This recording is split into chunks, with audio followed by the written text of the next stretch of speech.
بسم اللہ الرحمن الرحیم اللہم صلی علی محمد وعلی آل محمد وبارک وسلم عن ابی ہریرہ رضی اللہ عنہ قال قال النبی صلی اللہ علیہ وسلم قال اللہ تعالی یشتمنی ابن آدم وما ينبغی لہ ان یشتمنی رواہ البخاری۔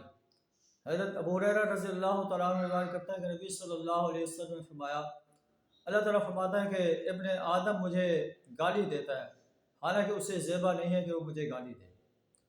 وَيُكَذِّبُنِي، اور وہ میری تکذیب کرتا ہے، اور اسے میری تکذیب کرنا جو ہے یہ لائق نہیں ہے۔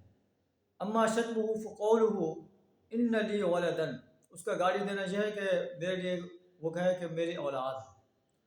وَأَمَّا تَكْذِيبُهُ فَقَوْلُهُ لَيْسَ يُعِيدُنِي كَمَا بَدَأَنِي، اور میری تکذیب یہ ہے کہ وہ کہے کہ اللہ مجھے دوبارہ جو ہے نہیں لوٹائے گا جیسے اللہ نے مجھے پیدا کیا۔ تو اللہ جو ہے وہ تخلیق کرنے والا ہے، اس دنیا سے ختم کر کے دوبارہ پھر زندہ کرے گا اور انسان سے اس کا حساب لے گا، اور اللہ کے اولاد جو ہے قرار دینا یہ اللہ کو گالی دینا ہے۔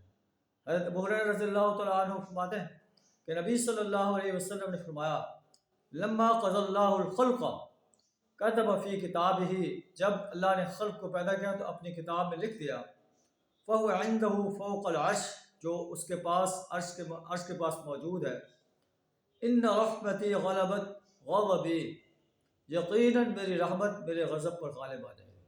اللہ سے دعا کر ہمیں اپنی رحمت کے آغوش میں لے لے، اپنے غضب سے اپنی پناہ عطا فرمائے، توحید کا صحیح شعور عطا فرمائے، اس پر پختہ یقین رکھنے کی توفیق عطا فرمائے۔ آمین ثم آمین۔